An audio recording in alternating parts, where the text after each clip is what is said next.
तो 2014 में अचानक दालों के दाम बहुत तेजी से बढ़े। 120-130 रुपए किलो से अरहर की दाल 300 रुपए किलो पर पहुंच गई थी। उसकी वजह ये थी कि अब स्थिति ये है कि एक दूसरे का गला नोचने लग रहे, एक दूसरे को ही खाने लग रहे। तो पूंजीपतियों के लिए जो और दूसरे क्षेत्र थे उन सब जगह संकट है। एक क्षेत्र खेती का ऐसा बचा हुआ है कि जहां अभी बहुत भारी मात्रा में पूंजी निवेश की संभावना है। सबसे गंभीर मामला यह है, खरीद कंपनियां करेंगी, वो आड़ती के जरिए करें या सीधे करें या वहां पर अपना कर्मचारी बिठा कर करें। एक तो जो सबसे दुखद बात है वो ये है कि सरकार इस नीति को चोरी छुपे लेकर आई है और खासतौर पर प्रधानमंत्री नरेंद्र मोदी ने वादा किया था कि किसानों के बारे में कोई भी नीति उनकी सहमति के बगैर, उनको कॉन्फिडेंस में लिए बगैर नहीं बनाई जाएगी। सही चीज अगर कंपनियों के पास उसका भंडारण का अधिकार चला जाएगा तो उसकी फसल सुरक्षित होगी और इससे जनता को और किसानों को तो इससे फायदा ही होगा। फिर इससे नुकसान क्या है इस कानून का? नीति में कहा गया है कि जो भी 7,000 से ज्यादा हिंदुस्तान में एपीएमसी मंडियां हैं और 20,000 से ज्यादा जो हाट बाजार हैं उन सबको प्राइवेटाइज किया जाएगा। या तो वो कंपनी के एजेंट बनकर उसके मातहत रह के खरीद करेंगे, नहीं तो उन्हें मंडियां छोड़ देनी होंगी। तो ये अगर पहले कानून की हूबहू वापसी नहीं है तो क्या है? तो किसानों को ये हक नहीं है कि वो उस विवाद के समाधान के लिए सिविल कोर्ट में जा सके। एक तरह से ये नई बोतल में पुरानी शराब है। अगर दलाल की भूमिका निभावेंगे, अगर बिचौलिए की भूमिका निभावेंगे, तो क्या उसमें छोटे यहाँ हिंदुस्तान में लोग अन्न के एक एक दाने के लिए तरसते रहे, लेकिन किसी को दाना मैसर नहीं हुआ। सारी फसल उन्होंने विदेशों में ले जाकर बेच दी। तो ये बात तो सरकार भी जानती होगी, लेकिन सवाल ये उठता है कि सरकार इन नीतियों को क्यों लाई है? हम उसे उगाई का भी काम कर सकते हैं। आज भी हम देखते हैं गाँव में वही जो है 5-7 परिवार हैं जिनका दबदबा है, प्रधानी में भी उन्हीं का दबदबा है, स्थानीय राजनीति में भी उन्हीं का दबदबा है।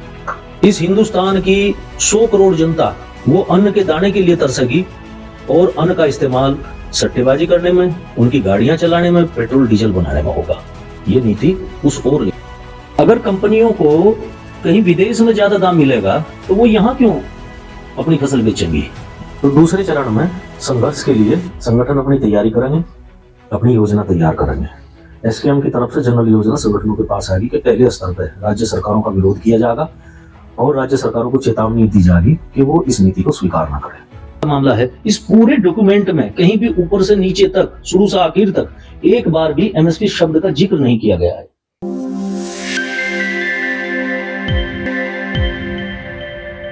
नमस्कार दोस्तों, मेरा नाम है आकाश और आप देख रहे हैं जनपक्ष मीडिया। दोस्तों, आपका बहुत बहुत स्वागत है आज के एक खास एपिसोड में, जिसमें हम बात करने वाले हैं कृषि, किसान और उन पर थोपी जाने वाली नीतियों के बारे में। अब से 2 या 3 साल पहले हमने देखा था किसानों के लिए सरकार ने 3 कृषि कानून पारित कर दिए थे और किसानों ने पुरजोर उनका बहिष्कार करा था, आंदोलन करे थे और अपनी पूरी लड़ाई लड़कर उन्होंने जीत हासिल करी थी। सरकार ने उन्हें ये आश्वासन दिया था कि वो कानूनों को वापस ले लेगी, लेकिन अब से लगभग 2-3 साल का समय गुजर चुका है, लेकिन सरकार ने वो नीतियां वापस लेने के बजाय कुछ नई नीतियां पारित कर दी है और आज के इस दौर में किसानों के अंदर उन नीतियों को लेकर काफ़ी हलचल नज़र आ रही है। लेकिन हम टीवी अखबारों में उन नीतियों के बारे में हमें कहीं सुनने के लिए, जानने के लिए या देखने के लिए नहीं मिल रहा है। तो आज उन्हीं नीतियों के बारे में हम बातचीत करेंगे और आज हमारे साथ मौजूद है किसान एकता केंद्र के प्रवक्ता प्रवीण कुमार। तो मैं प्रवीण कुमार जी का, जो हमारे आज के इस एपिसोड के मेहमान हैं, उनका बहुत बहुत स्वागत करता हूं अपने जनपक्ष मीडिया में। शुक्रिया आकाश भाई और आपके तमाम दर्शकों को सबसे पहले मेरा नमस्कार। जो आपने बताया कि सरकार जो है चोरी छुपे एक किसानों के लिए बेहद खतरनाक नीति लेकर आई है, ये बिल्कुल सच है। सरकार नई कृषि विपणन नीति का प्रारूप लेकर आई है और ये प्रारूप, इसके प्रावधान इतने घातक हैं जितने घातक वो 3 काले कानून भी नहीं थे जिनके खिलाफ किसानों ने लड़ाई लड़के दिल्ली के मोर्चों पे और जीत हासिल की थी। जो सबसे दुखद बात है वो ये है कि सरकार इस नीति को चोरी छुपे लेकर आई है।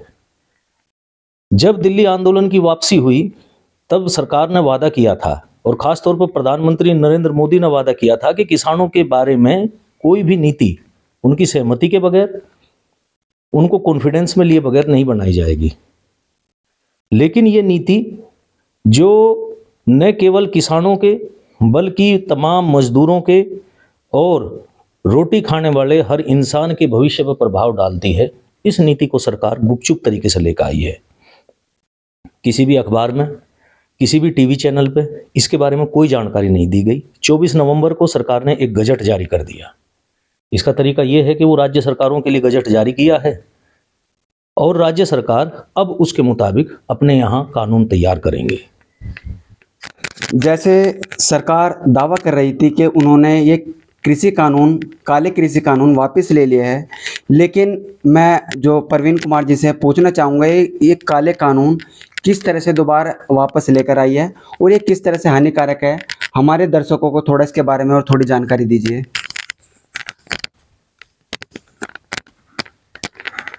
जैसे अगर मैं बिल्कुल पॉइंट टू पॉइंट बात करूं तो जो 3 काले कानून थे उनमें सबसे पहला कानून था मंडियों को खत्म करने के बारे में, दूसरा कानून था ठेका खेती के बारे में और तीसरा कानून था भंडारण की छूट के बारे में। ये तीनों कानून न केवल इस नीति में वापस आए हैं बल्कि इन तीनों कानूनों से भी बढ़ के बहुत सारी और अन्य प्रावधान इस नीति में मौजूद हैं। जैसे इस नीति का जो दूसरा अध्याय है वो मंडियों के बारे में है। नीति में कहा गया है कि जो भी 7,000 से ज़्यादा हिंदुस्तान में एपीएमसीज मंडियां हैं और 20,000 से ज़्यादा जो हाट बाजार हैं उन सबको प्राइवेटाइज किया जाएगा या उन्हें पीपीपी मॉडल के तहत लाया जाएगा। पीपीपी मॉडल का भी मतलब प्राइवेटाइजेशन ही है। अब मंडियां सरकार के हाथों में नहीं रहेंगी, अब मंडियां निजी कंपनियों की होंगी। कंपनियां वहां अपने मुताबिक, अपने तौल के नियमों से, अपने ग्रेडिंग सिस्टम से खरीद करेंगी। जो आड़ती हैं या तो वो कंपनी के एजेंट बनकर उसके मातहत रह के खरीद करेंगे, नहीं तो उन्हें मंडियां छोड़ देनी होंगी। इसके साथ साथ जो मंडियों के गोदाम हैं, मंडियों का जो भी ढांचा है वो सारा का सारा ढांचा निजी कंपनियों के कब्जे में होगा। इस नीति में यह भी प्रावधान है कि मंडियों का जो कानून अलग अलग राज्यों में लागू होता है, वहां की अपनी फसलों के हिसाब से, वहां की अपनी जरूरतों के हिसाब से, वो तमाम कानून भी खत्म कर दिए जाएंगे और एक ही केंद्रीय स्तर के कानून के तहत मंडियों में खरीद की जाएगी। बहुत सारे राज्यों में किसानों के हक के बहुत सारे कानून बने हैं जो भी बचे हुए हैं। जैसे रबर बोर्ड के किसानों का कानून अपना जो है वो अलग है। गन्ना समितियों के जरिए जो है गन्ना किसानों और मिल मालिकों के साथ जो कॉन्ट्रैक्ट होता है उसका कानून अपना अलग है। उसमें किसान हित ऐसी बहुत सारे प्रावधान अभी बचे हुए हैं। इसी तरह के तमाम फसलों के बारे में है। जब ये नीति लागू हो जाएगी तो ये कानून खुद ब खुद खत्म हो जाएंगे। जितनी लड़ाई लड़के किसानों ने ये चीजें हासिल की थी वो सब एक दिन में खत्म हो जाएंगे। मंडियों का पूरा सिस्टम वो निजी कंपनियों की मुट्ठी में रहेगा। तो ये अगर पहले कानून की हूबहू वापसी नहीं है तो क्या है? दूसरी बात, ठेका खेती के बारे में। दूसरा कानून ठेका खेती का कानून था। इस नीति में भी ठेका खेती की छूट दी गई है। अभी भी देश के कुछ राज्यों के कुछ खास हिस्सों में कंपनियां ठेका खेती करवाती हैं, लेकिन वो सरकारी नियम कायदे कानूनों के मातहत है। अब वो कोई भी नियम कायदे कानून कंपनियों और किसानों के आड़ नहीं आवेंगे।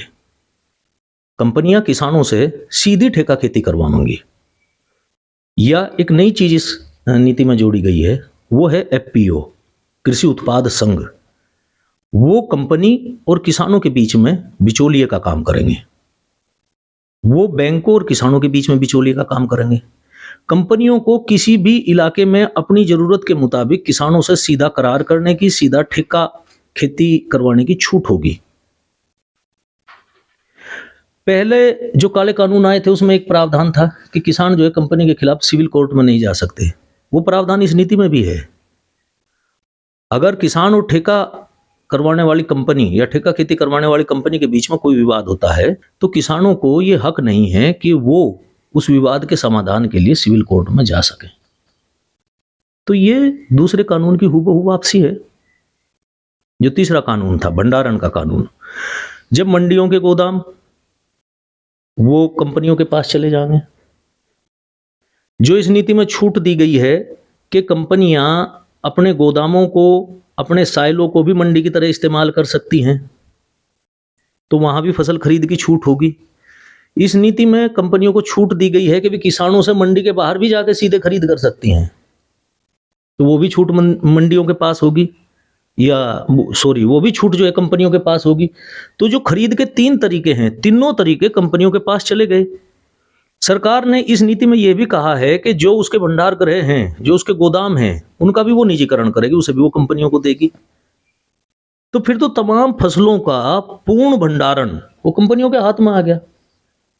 तीसरे कानून में, और इसमें बस इसी तो एक बात का अंतर रह गया कि उसमें लिखा गया था कि उन्हें असीमित भंडारण करने की छूट है।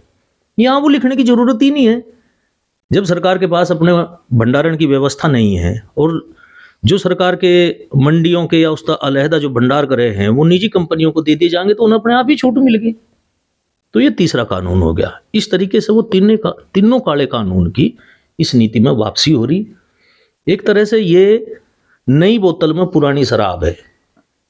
जैसे अभी आपने दूसरे कानून में जिक्र किया था एफपीओ का, तो थोड़ा सा हमारे दर्शकों को उसके बारे में और थोड़ा सा विस्तार से बताइए कि फार्म प्रोडक्शन ऑर्गेनाइजेशन जो है वो जिला स्तर पर होगी, और जो एफपीओ के जो लोग होंगे वो सरकार या कंपनी मुहैया कराएंगी, या फिर अलग अलग गांव के स्तर पर वो होंगे। तो हमारे दर्शकों को एफपीओ के बारे में थोड़ा सा और विस्तार से बताइए। भाई मुझे ये लगता है कि ये एफपीओ एक बेहद जटिल और बेहद संजीदा मामला है। एफपीओ में कंपनियों को फाइनेंशियल टेक्नोलॉजी प्रोवाइड करवाने वाली कंपनियां भी हैं जो कंपनी एक्ट के अधीन बनी हैं। एफपीओ में कुछ धनी किसानों के समूह भी हैं जो कंपनी एक्ट के तहत जो है एक जगह जुड़े हैं। एफपीओ में कुछ किसानों के सहकार भी हैं। अलग अलग राज्यों के कानूनों के मुताबिक एफपीओ के रूल रेगुलेशन अलग अलग हैं, लेकिन भारत में ये पिछले सालों में और ख़ास तौर पर नरेंद्र मोदी के सत्ता में आने के बाद में 2000 और इसमें भी जो है 2017 के बाद में बहुत तेज़ी से बढ़े हैं। अभी बताते हैं कि लगभग 10,000 एफपीओ हिंदुस्तान में काम कर रहे हैं। आप एक चीज़ सोच के देखो, कल्पना करो, हमें कोई भी ढांचा हो उसकी भविष्य की संभावना, उसके काम करने की संभावना पर विचार करना चाहिए। जो नीति है इसमें बताया गया है कि एफपीओ की नई कृषि विपणन नीति में अच्छी भूमिका रहेगी, मजबूत भूमिका रहेगी। उसके अलग अलग चैप्टर में बताया गया है, जैसे ठेका खेती वाले में बताया गया है कि एफपीओ कंपनी के बीच में और किसान के बीच में वो एक तरह से बिचौलिए का काम करेंगे या कंपनियों के फैसिलिटेटर के रूप में काम करेंगे। एफपीओ की जो अभी तक की स्थिति हम देखें तो उसमें कंपनियां शामिल हैं, उसमें धनी किसान शामिल हैं, उसमें छोटे स्तर के पूंजीपति शामिल हैं। तो जब ये कंपनियों के और किसानों के बीच में अगर दलाल की भूमिका निभावेंगे, अगर बिचौलिए की भूमिका निभावेंगे, तो क्या उसमें छोटे किसानों को शामिल होने की छूट होगी? एफपीओ को इतनी सहूलियतें दी गई हैं, 25 लाख के लोन की सुविधा है उन्हें। गांव में कहीं जो है 2 पैसे के फायदे का मामला भी कुछ दिखाई दे तो वहां भी धनी और दबंग किस्म के किसान जाकर शामिल हो जाएं। तो जो एफपीओ बनेगा, जिसे इतनी सारी सुविधाएं हैं, जो कंपनियों के, सरकारों के, बैंकों के साथ सीधे संपर्क में रहेगा, तो वहां में गरीब किसानों को थोड़े ही आने देंगे। उसमें अभी भी मुख्यतः अमीर किसान शामिल हैं। गांवों में भी एफपीओ में दबंग और अमीर किस्म के किसान जो हैं वो शामिल होंगे। अब भविष्य की थोड़ी सी कल्पना करके देखो, 5-7 गांव के अमीर और दबंग किसान कंपनी और किसान के बीच में बिचौलिए के तौर पर आ गए। कंपनी को अपना कोई भी आदमी वहां मौजूद रखने की जरूरत नहीं है। वो कंपनी के लिए निगरानी का भी काम कर सकते हैं, वो कंपनी के लिए किसानों को दबाने का भी काम कर सकते हैं, वो कंपनी या बैंकों के लिए किसानों से उगाही का भी काम कर सकते हैं। आज भी हम देखें गांव में वही जो है 5-7 परिवार हैं जिनका दबदबा है। प्रधानी में भी उन्हीं का दबदबा है, स्थानीय राजनीति में भी उन्हीं का दबदबा है। वही जो है एफपीओ में शामिल होकर और उन किसानों को और बुरी तरीके से कुचलेंगे। भाई मुझे तो ये लग रहा है कि ये जैसे पहले जमींदारी व्यवस्था थी उसी तरह की, उससे मिलती जुलती एक आज के नए दौर की एक नई चीज आ रही, जैसे जमींदार किसानों को दबाते थे, इनके पास भी इस चीज़ का अधिकार हो जाएगा कि ये किसानों को दबा में परेशान करें। जमींदार जो है वो अंग्रेज राज सत्ता के लिए काम करते थे, ये कंपनियों और बैंकों के लिए काम करेंगे। तो जैसे आपने एफपीओ के बारे में बहुत ही शानदार तरीके से हमारे दर्शकों को बताया है, लेकिन इसमें एक सवाल और है जो मेरे दिमाग में उमड़ रहा है कि अभी भी जो मंडियां हैं उसमें प्राइवेट आड़ती होती है, लेकिन अगर कंपनियां आ जाएंगी तो उससे क्या फ़र्क पड़ेगा? तो ये इसका थोड़ा सा और विस्तार से हमारे दर्शकों को बताइए। देखिए, ये आपने जो है बहुत महत्वपूर्ण सवाल किया है। ये हम और आप जानते हैं कि मंडियों में जो खरीदारी होती है वो प्राइवेट आड़ती करते हैं, सरकार ये नहीं मानती। जो नया दस्तावेज आया है उसमें बार बार सरकार ने ये चिन्हित किया है कि भाई निजी क्षेत्र को भी फसल खरीद में मौका मिलना चाहिए। ठीक है, अभी भी जो मंडियां हैं वो सरकारी मंडियां नहीं हैं। मंडियों में व्यापारी, किसान और सरकार, इन तीनों का प्रतिनिधि होता है। मंडियों को संचालित मंडी समितियां करती हैं, वो राज्य सरकार के कानून के मातहत रह के उसको संचालित करती हैं। अभी फर्क ये पड़ेगा कि आड़ती जो खरीदारी करते हैं वो फसल खरीद के सरकार के पास जमा कर देते हैं। सरकार का अपना कोटा होता है, अपना खरीद का सिस्टम है। आड़ती जो है एक तरह से एक लाइसेंस के जरिए सरकार और किसान के बीच में बिचौलिए का काम करते हैं। जब कंपनियां आ जाएंगी तो या तो आड़ती कंपनी और किसान के बीच में बिचौलिए का काम करेगा, या वो सरकार और किसान के बीच में बिचौलिया का काम करने की जो उसकी भूमिका है वो खत्म हो जाएगी। सरकार खरीद नहीं करेगी। सबसे गंभीर मामला ये है। खरीद कंपनियां करेंगी, वो आड़ती के जरिए करें या सीधे करें या वहां पर अपना कर्मचारी बिठा के करें। एक तो ये महत्वपूर्ण बात है। दूसरी बात, आज फसल की ग्रेडिंग का पूरा सिस्टम, फसल की तौल का पूरा सिस्टम सरकार तय करती है। ये नई नीति जब लागू हो जाएगी तो न तो फसल की ग्रेडिंग और न तौल, ये सरकार के हाथ में नहीं रहेगा, ये कंपनियां अपने मुताबिक करेंगी। एक छोटा सा उदाहरण हम देख लें। जैसे जब हम जो है अपना गन्ना मिल मालिक के पास बेचने जाते हैं तो हमारा कर्दा कटे, गन्ना जिसमें बंधे अगोला, उसका जो है तौल कटे। लेकिन जब वो हमको चीनी बेचती हैं तो बोरी का कर्दा नहीं कटता, बोरी साथ में तुले। ठीक है, अगर ये कानून पूरी तरीके से मिल मालिकों के पास चला जा तो आज कर्दा 2 किलो का 1 किलो का कट रहा है, वो कह सके कि 10 किलो का कर्दा कटेगा।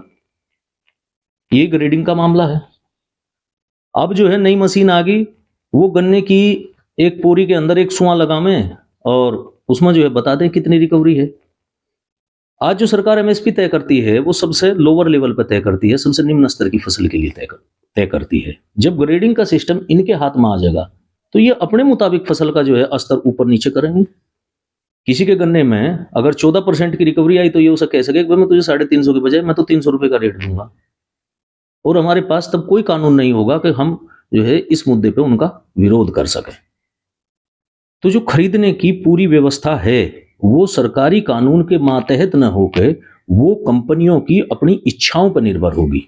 वो कब खरीद करेंगी, कितनी खरीद करेंगी, वो खरीद करेंगी भी या नहीं करेंगी, ये जो है उनकी अपनी मर्जी पर निर्भर होगा। अगर मान लिया यहां गेहूं की फसल तैयार खड़ी और उधर किसी दूसरे देशों में सस्ते में गेहूं मिल रहा और उनकी जरूरत की पूर्ति हो जा रही, वो नहीं करेंगे यहाँ की गेहूं की खरीद।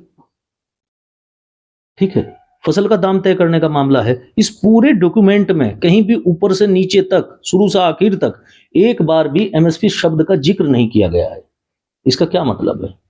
इसका मतलब यह है कि जो नई मंडी विपणन नीति है या जो नई फसल खरीद नीति है उसमें एमएसपी के लिए कहीं कोई जगह नहीं होगी।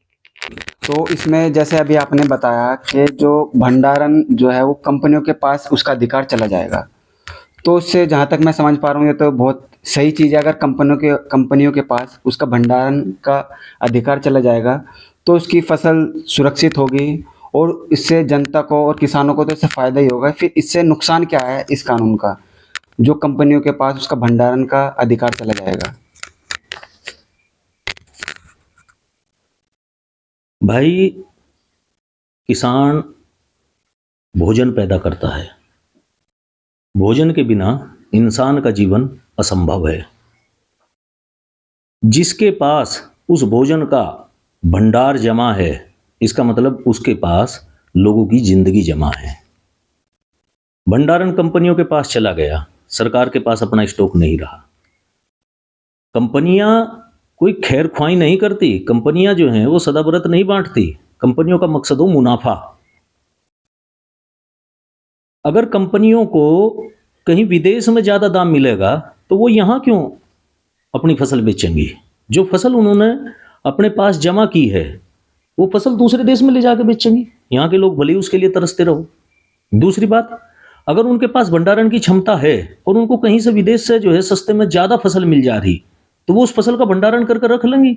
जब यहाँ सीजन पर किसान की फसल आएगी तो उसकी फसल वो कंपनियां नहीं खरीदेंगी, किसान की फसल उसके खेत में सड़ेगी, तो किसान भी मारा जाएगा। तीसरी बात, अगर सारा का सारा भंडारण कंपनियों के पास होगा तो उनके पास ये अधिकार होगा कि वे फसल को जिस दाम पे चाहें उस दाम पे बेचें। अभी एक छोटा सा उदाहरण आप देख लो। लहसुन का भंडारण जो है वो सरकार नहीं करती, वो फ्री मार्केट में जा। 2 महीने पहले एक किसान को 8 क्विंटल लहसुन बेचने के बदले 206 रुपए मिले।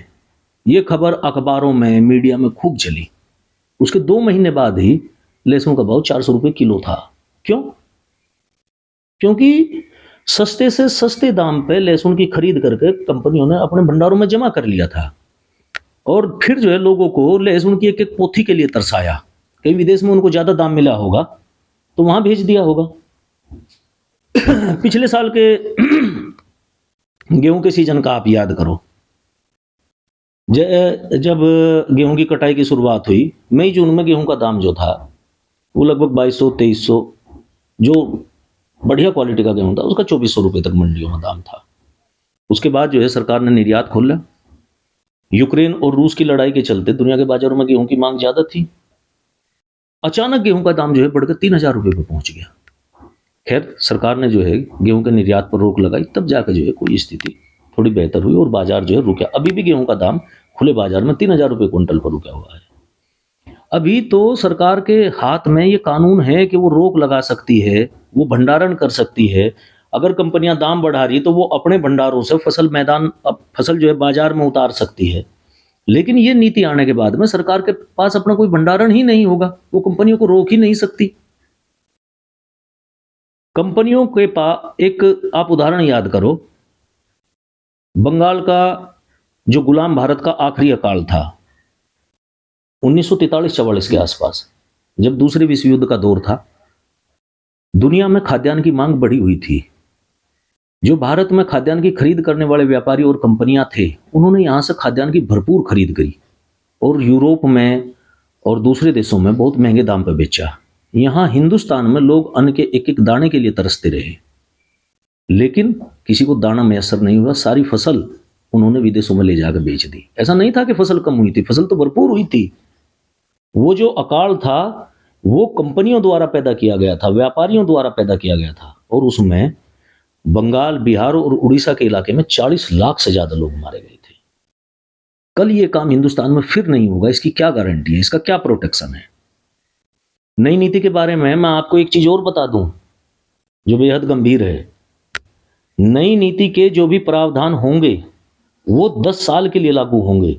इस दौरान विधानसभा को और संसद को उसके प्रावधानों को बदलने की छूट नहीं है। आप ये भी जान लें कि जैसे एक शिगुफा छोड़ा जा रहा कि भाई पहले कानून तो केंद्र सरकार ने लागू किए थे, इस नीति को तो राज्य सरकार लागू करेगी। राज्य सरकार जो नीति लागू करेगी वो केंद्र सरकार द्वारा ही तो मुहैया कराई गई है। इसमें राज्य सरकार की अपनी कोई मर्जी नहीं होगी। तमाम राज्य सरकारों के कृषि मंत्रियों को मिला के एक समिति बनाई जाएगी, जो समिति अल्पमत और बहुमत के आधार पर फैसला करेगी। इसके किसी भी प्रावधान से अगर किसी राज्य को आपत्ति है तो वो अपनी आपत्ति दर्ज करा सकता है, लेकिन अधिकतर राज्यों में भाजपा की सरकारें हैं, उस समिति में बहुमत भाजपा का होगा, यानी केंद्र सरकार का होगा। तो जो वो चाहेंगी वही नियम लागू होगा। कोई राज्य, इक्का दुक्का राज्य, बंगाल जैसा राज्य, पंजाब जैसा राज्य, जहां गैर भाजपा सरकारें हैं, वो कोई विरोध भी करते रहो तो भी वो प्रावधान रुक नहीं सकता। वो भले ही, जैसे पंजाब में अभी भगवंत मान ने कहा है कि हम इस नई नीति को लागू नहीं करेंगे। ये भगवंत मान के अधिकार क्षेत्र में ही नहीं है। जो इसे लागू करने के लिए जो समिति बनाई गई है, अगर वहां पर पास हो जाता है कि सब राज्यों में लागू करनी है, तो सब राज्यों में लागू होगी, उसे कोई नहीं रोक सकता। फिर उसके किसी प्रावधान से अगर किसी राज्य को आपत्ति है तो वो भी उसे ठीक नहीं करवा सकता। वहां बहुमत से जो फैसला होगा वो माना जाएगा। जैसे जीएसटी परिषद बनाई गई है, जीएसटी परिषद में जो नियम पास हो गया वो हो गया, उसे कोई राज्य अपने मुताबिक, अपनी जरूरत के मुताबिक तब्दील नहीं करवा सकता। ये भी बहुत गंभीर मामला है और एक तरह से ये जो है राज्य के अधिकारों पर हमला है, क्योंकि कृषि व्यापार और खेती की खरीद फरोख्त का मसला संविधान के मुताबिक राज्य सरकारों के पास है। अब ये सारा का सारा अधिकार राज्य सरकारों से छीन चुका है। आपने बहुत ही शानदार तरीके से बताया। जो अभी तक हम सोच रहे थे कि जो कंपनियों के पास अगर भंडारण का अधिकार चला जाएगा तो काफ़ी फ़ायदेमंद होगा, लेकिन इसकी एक बहुत ही बड़ी तस्वीर आपने हमारे सामने और दर्शकों के सामने खींची है कि इसका क्या नुकसान होगा। जैसे आपने हमें शुरुआत में बताया था कि जो ये कृषि कानून है उनकी वापसी है, तो हमें इसमें ये सुनने के लिए भी मिल रहा है जो वायदा कारोबार और सट्टेबाजी की वापसी है या उसकी छूट दे दी गई है। क्या ये बात किस हद तक सही है? तो इसके बारे में थोड़ा सा और दर्शकों को बताइए। हाँ, आपका ये कहना बिल्कुल सही है। इस नई नीति में फसलों के वायदा कारोबार और फसलों पर सट्टेबाजी करने की भी छूट दी गई है। आपको याद होगा कि अमेरिका में 2008 में एक सब प्राइम क्राइसिस आया था। वो कुछ इस तरह का था कि बीमा कंपनियों के पास घरों के रेहन रखे हुए कागजात थे। उन कागजात को उसने एक स्थावर संपत्ति के रूप में इस्तेमाल किया और उन पर सट्टेबाजी शुरू की। उसका परिणाम ये हुआ कि 2008 में वो एक बहुत बड़े विस्फोट के रूप में सामने आया, जिसके चलते लेमन ब्रदर्स बैंक और यूरोप के बहुत सारे बैंक और अमेरिका के बैंक भी तबाह हुए। फसलों का भंडारण भी जो है एक स्थावर संपत्ति है। उसके ऊपर कोई भी कंपनी आईपीओ जारी कर सकती है। उसे जैसे शेयर मार्केट में किसी भी संपत्ति के ऊपर सट्टा खेला जा सके, उस फसलों के भंडार के ऊपर भी सट्टा खेला जा सके। सट्टेबाजी में यह भी हो सकता है कि उस फसल का दाम वो शूट अप कर जाए, बहुत तेजी से बढ़ जाए, या ये भी हो सकता है जैसे पिछले 15-20 दिनों से हम देख रहे हैं कि शेयर बाजार रसातल में चला गया। तो रॉकेट की रफ्तार से फसलों के दाम आसमान चूमा करेंगे और रॉकेट की रफ्तार से ही जो है फिर रसातल में जाएंगे। इससे कुछ कंपनियों के तो वायरे नारे हो जाएंगे, लेकिन जो आम जनता है, जो किसान हैं, उनके लिए ये बेहद तबाही भरा होगा। अगर सब्जियों के दाम में 10 रुपया 5 रुपया की भी बढ़ोतरी हो जा, तो भारत के अधिकांश लोग ऐसे हैं कि उन सब्जियों को खाना और खरीदना कम कर दें। हमारी स्थिति ऐसी नहीं है कि जो चीज़ आज 40 रुपए किलो मिल रही, कल वो चीज़ जो है 100 रुपए किलो मिल जाए तो भी हम उसे खरीद लें। अभी लहसुन के दाम बढ़ गए थे, आधे से ज़्यादा घरों में लोगों ने लहसुन खाना बंद कर दिया, लेकिन लहसुन के बिना तो काम चल सके। अगर ये काम अनाज और धान के साथ हो गया तो क्या होगा? क्या अनाज और धान खाए बगैर जो है लोगों का काम चल जाएगा? ये काम दालों के साथ हो गया तो क्या लोगों का काम चल जाएगा? अभी आपने जो है एक थोड़ा सा इतिहास की बात याद दिला दी। जब नरेंद्र मोदी की सरकार आई तो 2014 में अचानक दालों के दाम बहुत तेजी से बढ़े। 120-130 रुपए किलो से अरहर की दाल 300 रुपए किलो पर पहुंच गई थी। उसकी वजह यह थी कि दिल्ली के 5-7 कारोबारियों ने जो दाल की कंसाइनमेंट थी वो कब्जा ली थी और जो भारत में दाल व्यापार है उसे कंट्रोल कर लिया था। तो दाम बहुत तेजी से बढ़ गए थे। ठीक है, खैर धीरे धीरे वो मामला जो है सुलझ गया। अब आप इस चीज की कल्पना करो कि जब ये तमाम कानून, कंपनियों के खिलाफ कानून मौजूद हैं, तो वो ऐसा काम कर सकते हैं। जब कोई कानून, कोई लगाम उनके ऊपर नहीं होगी और कंसाइनमेंट रोकने की ही नहीं, उनको दाल के ऊपर सट्टेबाजी करने की छूट होगी, तो वो अचानक दाल का दाम कहां पहुंचा सके। तो ये एक ऐसा प्रावधान है जिससे लोगों की थाली से दाल रोटी भी गायब हो जाएगी। ऐसे ही वायदा कारोबार का मामला है। वायदा कारोबार तो इससे भी खतरनाक है। वायदा कारोबार में न केवल आज की फसल पर सट्टेबाजी होती है, बल्कि वायदा कारोबार में भविष्य में 5 साल बाद में, 7 साल बाद में, 4 साल बाद में जो फसल बोई जाएगी उस पर भी सट्टेबाजी करने की छूट मिल जाए। वो और भी खतरनाक खेल है। भाई फसलें जो हैं वो इंसान की जरूरत के लिए, इंसान के जीवन को बचाने के लिए पैदा की जा, वो सट्टा खेलने के लिए पैदा नहीं की जाती। ठीक है, आज फसलों का इस्तेमाल ये लोग गाड़ियों को चलाने में करने लगे, बायोफ्यूल बनाने में करने लगे। जैसे मक्का का इस्तेमाल, मक्का से जो है एथेनॉल बना के और गाड़ियां चलाने के लिए हो रहा। गन्ने का इस्तेमाल, गन्ने से एथेनॉल निकाल के पेट्रोल में मिला के गाड़ियां चलाने के लिए हो रहा।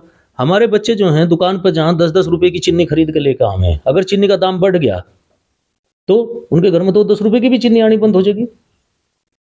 ठीक है, हमारे बच्चे, हम लोग, इस हिंदुस्तान की 100 करोड़ जनता वो अन्न के दाने के लिए तरसेगी और अन्न का इस्तेमाल सट्टेबाजी करने में, उनकी गाड़ियां चलाने में, पेट्रोल डीजल बनाने में होगा। ये नीति उस ओर लेकर जा रही है हमें। इसमें बहुत सारी बात मुझे भी पहली बार जानने और समझने के लिए मिली है। तो जैसे आपने बहुत अच्छी तरह से बताया कि जो गन्ना है, जो गन्ने की उगाई हो रही है और उससे एथेनॉल बनाया जा रहा है और उस एथेनॉल को पेट्रोल में मिलाकर उनसे गाड़ियां दौड़ाई जा रही है। अभी कुछ समय पहले मैंने पढ़ा था कि पहले 8% मिलाया जाता था, फिर 10%, और हाल ही में जो है 25% जो है इथेनॉल को पेट्रोल में मिलाने की अनुमति दे दी गई है। जैसे ये नीतियाँ को हम जान रहे हैं, समझ रहे हैं, और तो एक सवाल ये उमड़ कर आ रहा है कि जो ये नई नीतियाँ आई हैं, तो एक किसानों के साथ साथ जो मेहनतकश मजदूर है, फिर आम जनता है, उसे किस तरह से प्रभावित करेगी? थोड़ा सा उस तरफ भी आप इसमें रोशनी डालिए।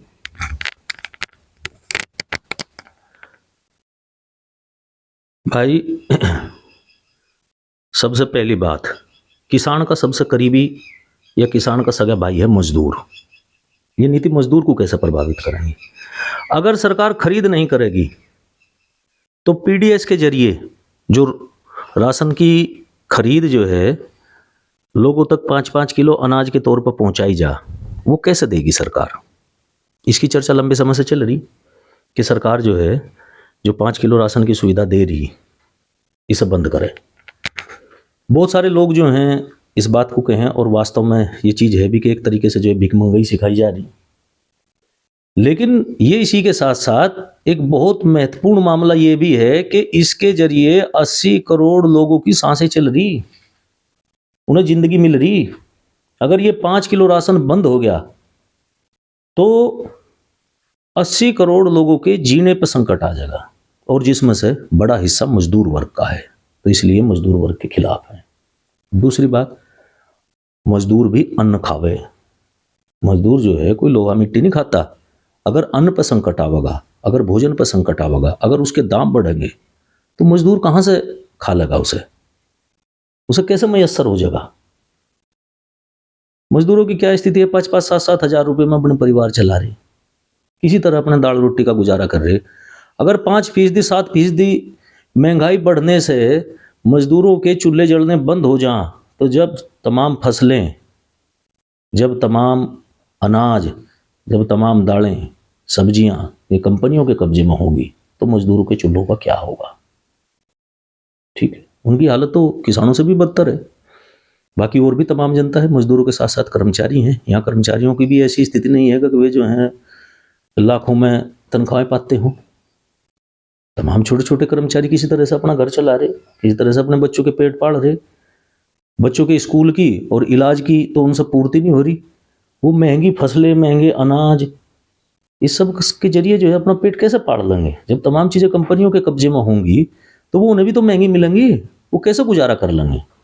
तो इसलिए मेरा मानना यह है कि नई कृषि विपणन नीति न केवल किसानों के खिलाफ है बल्कि मजदूरों के भी खिलाफ है और भोजन करने वाले हर इंसान के खिलाफ है। जैसे कि अभी आपने बताया कि ये जो नीतियां हैं ना कि सिर्फ किसानों के खिलाफ है, बल्कि जितना मेहनतकश मजदूर है या फिर कर्मचारी है या फिर जितने भी छोटे दुकानदार हैं, अगर ये नीतियां उनके खिलाफ है तो ये बात तो सरकार भी जानती होगी। लेकिन सवाल ये उठता है कि सरकार इन नीतियों को क्यों ला रही है? तो इसके बारे में थोड़ा सा और विस्तार से बताइए कि सरकार इन नीतियों को क्यों ला रही है। हाँ, ये भी बहुत महत्वपूर्ण सवाल है और ये बात सही है, तथ्यात्मक है कि ये नीति 90% जनता के खिलाफ है। अब सवाल ये है कि सरकार इसे ले क्यों आ रही। देखो, सरकार के बारे में जो बहुत सारे लोगों की ये सोच रहे कि सरकार जो है वो सबकी सरकार है, सबके भले के लिए काम करे, तो ये एक बहुत बड़ी नासमझी है। अधिकांश लोग आज इस भ्रम से मुक्त हो चुके। आज जो है स्पष्ट दिखाई दे रहा कि सरकार किसके लिए काम कर रही। सरकार सीधे सीधे पूंजीपतियों के लिए काम कर रही। पूंजीपतियों के ऊपर संकट आया हुआ है, तो सरकार नई नीति लेकर आ रही उनके फायदे के लिए, बाकी लोगों को तबाह करने के लिए काम कर रही। आप उद्योग का क्षेत्र ले लो। उद्योग के क्षेत्र में आप अखबार पढ़ते होंगे तो तमाम तरह की खबरें आती हैं कि ये फला उद्योग बंद हो गया, फला उद्योग बंद हो गया, वहाँ छटनी होगी। जितनी भी उत्पादन की इकाइयाँ हैं वो सब अपनी उत्पादन क्षमता से नीचे काम कर रही। यहाँ तक कि चीन जो पूरी दुनिया के लिए सामान बनाता है, वहाँ भी जो उत्पादन की इकाइयाँ हैं वो अपनी क्षमता से नीचे काम कर रही, क्योंकि बाजार नहीं है। जब लोगों के पास खरीदने की क्षमता नहीं है तो माल कैसे बिकेगा। तो उद्योग का क्षेत्र तबाह हो गया। उसके बाद में जो है सेवा क्षेत्र है। जब लोगों के पास पैसा नहीं होगा तो वो अपनी बेहतरी के लिए बेहतर सेवाओं की खरीद कैसे कर पाएंगे। वो उसका भी बाजार मंदा है। शेयर बाजार में भी हालत आप देख रहे कि अब स्थिति ये है कि एक दूसरे का गला नोचने लग रहे, एक दूसरे को ही खाने लग रहे। तो पूंजीपतियों के लिए जो और दूसरे क्षेत्र थे उन सब जगह संकट है। एक क्षेत्र खेती का ऐसा बचा हुआ है कि जहां अभी बहुत भारी मात्रा में पूंजी निवेश की संभावना है। अमेरिका और यूरोप के थोड़े से देशों को छोड़ दें तो बाकी पूरी दुनिया में अब तक खेती का उस स्तर का मॉडर्नाइजेशन नहीं हुआ है, उस स्तर का आधुनिकीकरण नहीं हुआ है। आप अमेरिका की मशीनें और यूरोप की मशीनें देखो और फिर अपने यहाँ की खेती को देखो तो कितनी मशीनों की जरूरत है। वहाँ जो है पेस्टिसाइड का या रासायनिक उर्वरक का इनका इस्तेमाल देखो तो पता चलेगा कि भारत के मुकाबले 10 गुना 15 गुना ज़्यादा इस्तेमाल करते हैं वो, तो उसकी बहुत ज़्यादा गुंजाइश है। और तमाम तरह का जो खेती से जुड़ा हुआ लॉजिस्टिक है, तमाम तरह की चीज़ें हैं, उसकी जो एक तरह से उसकी पूरी चेन है, पूरी जो उसकी मूल्य श्रृंखला है, उस सब को डेवलप करने की ज़रूरत है। तो इसमें बहुत भारी निवेश की ज़रूरत है। पूंजीपतियों के सामने संकट ये है कि उनके पास अकूत धन संपदा जमा है, उन्हें कहीं लगाने के लिए जगह नहीं मिल रही। और दूसरी तरफ खेती का क्षेत्र ऐसा है कि जिसमें अकूत पूंजी की जरूरत है। निश्चित तौर पर खेती का आधुनिकीकरण होना चाहिए, लेकिन वो उस पूंजी से हो जिस पूंजी से किसी दूसरे के लिए मुनाफे का काम ना होता हो, वो सबके काम आती हो। वो सरकारी पूंजी से हो जाए। हुआ भी, अब तक बहुत सारा हुआ भी। आप देखो पिछले 60 साल में 70 साल में, ठीक है उसकी रफ्तार धीमी रही, लेकिन उसे जो है तेज किया जा सके, उसे सबका भला किया जा सके। तो आज पूंजीपतियों के सामने अपनी पूंजी लगाने का संकट है और खेती के रूप में उन्हें जो है एक बहुत सुरक्षित पेशा और बहुत सुरक्षित जगह मिल रही है। खेती जो है भोजन पैदा करे। आदमी महंगे स्कूल के बजाय सस्ते स्कूल में अपने बच्चे पढ़ा लगा, महंगे कपड़े के बजाय सस्ते कपड़े खरीद लगा, लेकिन रोटी तो खानी पड़ेगी। ये ऐसा बाजार है जो इंसान के जिंदा रहने तक जारी रहेगा, जो सबसे कम रफ्तार से सिकुड़ेगा, जो सबसे ज्यादा टिकाऊ रहेगा। इसलिए वो इस बाजार पर कब्जा करना चाहती है। दूसरी बात, इस बाजार के बड़े हिस्से पे वो बहुत पहले ही कब्जा कर चुकी हैं, खासतौर पर विकसित देशों में। अगर अमेरिका की ही हम बात करें तो खेती की जो तमाम लागतें हैं वो कंपनियों के कब्जे में हैं। बीज कंपनियां देती हैं, मशीनरी कंपनियां देती हैं, रासायनिक उर्वरक वो कंपनियां देती हैं, पेस्टिसाइड, हर्बिसाइड, एंजाइम सब कुछ कंपनियां ही देती हैं, लॉजिस्टिक वही प्रोवाइड करवाती हैं, ढुलाई वही करवाती हैं। किसान का काम अपने खेत पे खेती करने का है। दूसरा छोर हम देखें इस चेन का, किसान जो भी उत्पाद तैयार करता है उसे प्रोसेस करने का काम, उसे खाने लायक बनाने का काम कंपनियां ही करती हैं। हमारे यहाँ गन्ना किसान जो है गन्ना उगाते हैं, उसकी चीनी कौन बनावे? बाजार में गन्ना थोड़ा ही बिके, बाजार में तो चीनी बिके, तो उसका जो तैयार उत्पाद है वो कंपनी बनावे। गेहूं हम पैदा करें, आटा जो है कंपनियों का बिके, आईटीसी का आटा बिक रहा है, और इसमें कितना जबरदस्त मुनाफा है।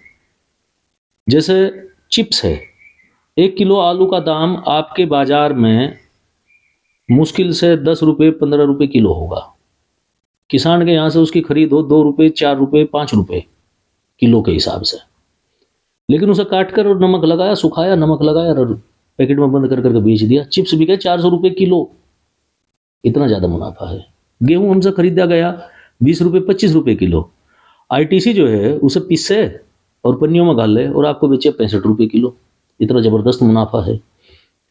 विकसित देशों में तो स्थिति ये है कि जो ये पूरी कृषि व्यवस्था के 3 हिस्से हैं, लागत, खेती और उससे जो है तैयार माल, ये खेती के कच्चे माल का इस्तेमाल करके और खाने की सामग्री बनाना, जो ये तीसरा हिस्सा है। इन सब में खेती यानी जो किसान का काम है वो घट के केवल 10% रह गया। 90% पे लागत वाली और खाने का माल तैयार करने वाली कंपनियों का कब्जा हो गया। तो जब इतना कब्जा, उनका 90% कब्जा हो ही चुका, तो 10% बचा, उसे भी कब्जा लेंगी। हिंदुस्तान जैसे देश ऐसे हैं कि जहां अभी इसकी बहुत ज्यादा संभावना है। अभी तक हिंदुस्तान में लागत, पूरी लागत पर जो है कंपनियों का कब्जा नहीं हुआ, अभी बहुत गुंजाइश बची हुई है। अभी जो खाने का माल तैयार करने वाली जो कंपनियां हैं उनका इस तरह से प्रभाव हिंदुस्तान में नहीं है। हम भी जो है गाँव में तो जाकर और अपना आटा पिसवा कर अपने लिए ले आए।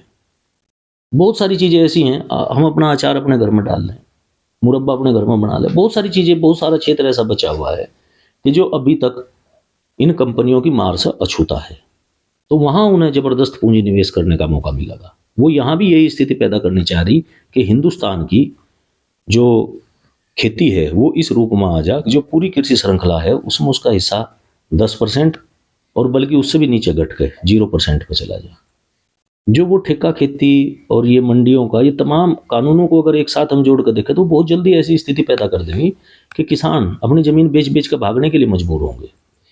फिर जो है यहाँ भी कुछ लोगों के पास जो है वो बड़े बड़े कई कई हजार बीघे के फार्म होंगे, वो कंपनियों के फार्म होंगे, वो फार्मरों के फार्म होंगे और उस पर आधुनिक तरीके से अमेरिका के, यूरोप के तरीके से खेती होगी। ये तो WTO के डॉक्यूमेंट और सरकार के जो नीति निर्माता लोग हैं तो वे भी कह चुके हैं कि भारत में 87% किसान फालतू हैं। वो कौन है 87% किसान? वो छोटे और सीमांत किसान हैं जो उनसे खेती पर निर्भर है। उनकी आबादी भी 87% है। आप उन्हें खेती से बाहर करना चाह रहे और उनकी सारी जमीन जो उनसे ऊपर ले मध्यम और धनी किसान हैं और फार्मर हैं, उनकी सारी जमीन उनको देना चाह रहे ताकि उनके बड़े बड़े फार्म अमेरिका की तर्ज पर निर्मित किए जा सकें। जैसे आपने बात में अपने अलग अलग पहलुओं को छूते हुए बात रखी है कि अगर खेतों पर कंपनियों का मालिकाना हक हो जाएगा तो जो किसान फसल उगा रहा है, गेहूँ उगा रहा है, उसे अगर उस फसल पर कंपनियों का मालिकाना हक हो जाएगा तो जो किसान अपने खून पसीने की मेहनत से उसमें फसल उगा रहा है और फसल उगाने के बाद भी उसे आटा जो है वो कंपनियों से खरीदना पड़ेगा। अभी हाल ही में तो ऐसा होता है कि हम गेहूँ ले लेता है, उसे पिसवा कर आटा अपना ले आता है घर में। लेकिन अगर इस तरह की जो नीतियां हैं वो लागू कर दी जाएंगी तो मैं हर एक परिवार को और किसान को भी जो फसल उगा रहा है उसे भी जो है कंपनी से और पैकेटों के आटे जो है लेना पड़ेगा। इसी में एक सवाल और मेरे दिमाग में उमड़ रहा है कि जो खेती है उसका डिजिटलाइजेशन करा जा रहा है, तो उस पर आपका क्या मानना है?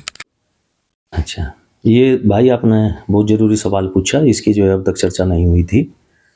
और आप अगर गांव देहात में जाओ तो आजकल कंप्यूटर पर ज़मीन चढ़वाने का मामला बहुत ज़ोरों शोरों से चल रहा है। सरकार ने अपनी पूरी ताकत झोंक रखी, हज़ारों करोड़ रुपए खर्च करके वो अपने सारे संसाधन लगा के वो किसानों की ज़मीन कंप्यूटर पर चढ़वा रही।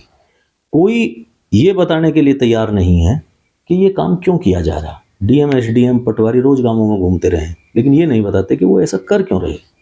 ये भी सवाल इस नीति से जुड़ा हुआ है। एक चीज जो भंडारण की बात करते वक्त रहेगी थी और बहुत महत्वपूर्ण मामला है, वो ये है कि अभी जो फसल खरीद की व्यवस्था है उसमें हर मंडी से फसल खरीदने के लिए एक लाइसेंस की जरूरत है। जिस लाइसेंस से मेरठ की मंडी से कोई फसल खरीदी जा सकती है, उस लाइसेंस से शामली या मुजफ्फरनगर की मंडी से फसल नहीं खरीदी जा सकती। जिस लाइसेंस से एक तरह की, एक खास तरह की फसल खरीदी जा सके, उससे दूसरे तरह की फसल नहीं खरीदी जा सकती। नई विपणन नीति इस चीज को कहती है कि हिंदुस्तान के किसी भी राज्य में कहीं से भी फसल खरीदने के लिए केवल एक लाइसेंस की जरूरत होगी। कंपनियों को हर जगह जा जाकर अलग अलग लाइसेंस नहीं बनवाने पड़ेंगे। अब आप इसे डिजिटलीकरण से, शेयर मार्केट से, भंडारण से, सारी चीजों से एक साथ जोड़कर देखने की कोशिश करो। केवल जमीन का डिजिटलाइजेशन नहीं होगा, केवल जमीन कंप्यूटर पर नहीं चढ़ने की, आगे जो है फसलें भी कंप्यूटर पर चढ़ेगी। अभी उत्तर प्रदेश सरकार ने गेहूं के लिए एमएसपी जारी किया है, उसी के साथ साथ जो है योगी जी ने स्टेटमेंट ये भी दिया है कि के फसल का भी पंजीकरण करवाना होगा। यानी भविष्य में इस नीति के लागू होने पे पूरी फसल और पूरी जमीन वो कंप्यूटर पर दर्ज होगी। कहीं न्यूयॉर्क में, पेरिस में बैठा हुआ कोई भी आदमी एक छोटा सा लाइसेंस लेकर हिंदुस्तान में किस इलाके में कितनी कौन सी फसल बोई गई है, इस तमाम चीज की जानकारी इकट्ठी कर सके। वहीं से जो है वो हजारों क्विंटल फसल की खरीद कर सके। वो मिनटों सेकंडों में किसी भी इलाके में किसी भी खास फसल के दाम बहुत तेजी से बढ़ा सके, घटा सके। मान लिया कोई दूसरे देश में बैठा हुआ व्यापारी है जिसके पास लाइसेंस है, और वो जो है इस पंजाब के इलाके से 1 लाख क्विंटल गेहूं की मांग कर दे कि भाई मैं 1 लाख क्विंटल गेहूं खरीद दूंगा। अब कल्पना करो कि अगले दिन पंजाब में जो है गेहूं का भाव क्या होगा। ठीक है, इतना खतरनाक है ये एक लाइसेंस की व्यवस्था। कंपनियां किसानों की तरह लापरवाह नहीं है, वो अपना हिसाब किताब एकदम पक्का रखती हैं। उन्हें एक एक चीज की सटीक जानकारी चाहिए। उन्हें इस पे लाखों करोड़ों रुपये का निवेश करना है, इस पर सट्टेबाजी करनी है, इससे जो है अपना कारोबार चमकाना है। अगर उनके पास फसल की और जमीन की सही सटीक जानकारी नहीं होगी तो उनके व्यापार में बाधा आएगी। ये जो पूरा डिजिटलीकरण का काम चल रहा, जो अभी जमीन का चल रहा, इसके बाद में आगे फसल का चलेगा, ये नई नीति में व्यापारियों को सुविधा रहे उसके लिए ये पूर्व तैयारी के तौर पर काम किया जा रहा। अभी जैसे आपने बहुत ही बढ़िया ढंग से बताया है पूरा, जो खेतों का और फसलों का डिजिटलाइजेशन किया जा रहा है। जो फसलें हैं वो डिजिटलाइज कर दी जाएंगी, और जो विदेश में यहाँ से हज़ारों लाखों किलोमीटर दूर भी अगर कोई बंदा बैठा है तो लाइसेंस के ज़रिए तो यहाँ की फसल खरीद सकता है। जैसे अभी अगर हम इन सभी बातों का संकलन करें तो इससे एक बात ये निकल कर आती है कि ये जो कृषि नीतियाँ हैं, जो कृषि कानून है, ये पूरी जनता के लिए और पूरी मानवता विरोधी है। तो अब सवाल ये उठता है कि इन्हें रोका कैसे जाए। आकाश जी, असली बात तो यही है जो आपने पूछी। सरकार ने तो अपना काम कर दिया। वो तो 24 नवंबर को अपनी पॉलिसी ले आई थी, और एक तरह से ये पॉलिसी ला के उसने देश की 90% जनता के खिलाफ मौत का फरमान सुना दिया था। अब सवाल ये है कि उसने तो अपना काम कर दिया, हम क्या कर रहे हैं, इसके बारे में मैं आपको थोड़ा बता रहा। एक तो जैसे ही सरकार ये पॉलिसी लेकर आई तो जो किसानों का आज एक तरह से साझा मोर्चा है, सारे देश के किसान संगठनों का संयुक्त किसान मोर्चा है, तुरंत किसान मोर्चा ने इसके खिलाफ एक्शन लिया। नेशनल कोऑर्डिनेशन कमेटी की मीटिंग बुलाई गई। हम भी संयुक्त मोर्चा के हिस्सा हैं, किसान एकता केंद्र SKM में संयुक्त किसान मोर्चे में शामिल है। हम भी मीटिंग में शामिल हुए और इस नीति के बारे में खूब गहराई से चर्चा परिचर्चा हुई, बहस मुबाहिसा हुआ। इसके क्या क्या प्रभाव पड़ेंगे, कितने प्रभाव पड़ेंगे, इसके बारे में सबने अपनी अपनी राय रखी। इस नीति के आने से पहले SKM की मांग में नंबर 1 पे MSP पे फसल खरीद की कानूनी गारंटी की मांग थी। जैसे ही ये नीति आई तो इसे 1 नंबर पर रखा गया। संयुक्त मोर्चे का काम करने का तौर तरीका इस मामले में बेहतर है कि वहाँ सबकी राय सलाह से काम होता है। वहाँ किसी की 1 की या 2 की या बड़े संगठन या छोटे संगठन की इस तरह से नहीं चलती। सबका एक वोट का अधिकार है, सबके राय मशवरे से काम होता है। तो वहाँ ये फैसला किया गया कि भाई इसे नंबर 1 पर रखा जा, जो MSP की मांग है उसे नंबर 2 पर ले आया जा। वहीं तय किया गया कि सबसे पहले हम जो हैं केंद्र सरकार को चेतावनी देने के लिए इस नीति के खिलाफ एक ज्ञापन सौंपेंगे, ताकि सरकार को ये महसूस हो हाँ भाई इससे किसान रोष में है। एक ज्ञापन केंद्रीय स्तर पर SKM ने तैयार किया। तमाम जो भी उसके घटक संगठन है, लगभग 500 के आसपास संगठन है, उन सब संगठनों के पास वही एक ज्ञापन पहुंचाया गया और देश के 500 से ज़्यादा जिलों में राष्ट्रपति को संबोधित वो ज्ञापन इस नीति के खिलाफ दिया गया। देश में मेरे ख्याल से शायद कुल 600-650 जिले हैं, तो 500 से ज़्यादा जिलों में जाना, इसका मतलब जो है देश के लगभग हर हिस्से में इस नीति का विरोध किसानों ने किया।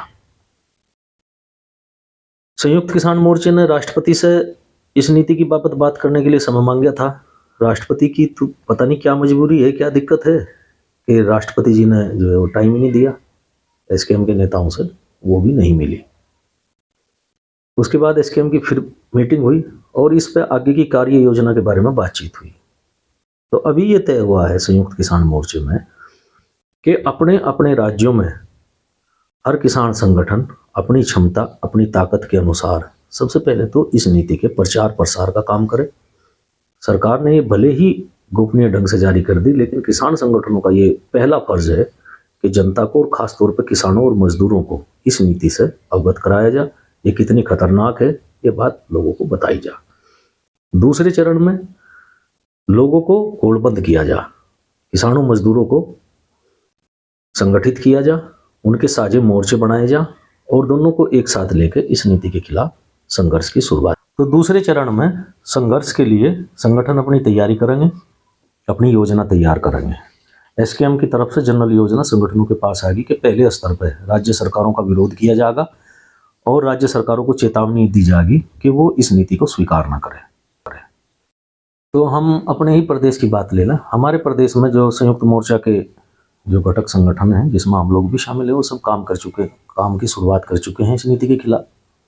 हरियाणा में शुरुआत हो चुकी है, पंजाब में किसानों की बड़ी बड़ी पंचायतें चल रही हैं। ये बात अलग है कि जो मुख्य धारा का मीडिया है वो जो है इस तरह की चीज़ों को बहुत ज़्यादा तवज्जो नहीं देता। ये आप जैसे कुछ जो यूट्यूबर लोग हैं उनके हम शुक्रगुजार हैं कि वो इस तरह की खबरें जनता तक लेकर जाते हैं। इसके अलावा बाकी राज्यों में भी, कर्नाटक में, तमिलनाडु में इस नीति का विरोध शुरू हो चुका है और धीरे धीरे बढ़ते बढ़ते ये जो है पूरे देश में होगा और निश्चित तौर पर किसान जो है अपनी आखिरी सांस तक लड़ेंगे और किसी भी कीमत पर सरकार को ये नीति लागू नहीं करने देंगे। उन्होंने एक चालाकी की है, उन्होंने इस नीति में को लागू करने में ये तरीका अपनाया है कि किसान राज्य सरकार के पास जाएंगे तो राज्य सरकार कहेगी कि भाई ये प्रारूप तो केंद्र सरकार के पास से आया, केंद्र सरकार के पास जाएंगे तो वे कहेगी कि भाई लागू करने की जिम्मेदारी तो राज्य की है, हमने तो केवल प्रारूप दिया।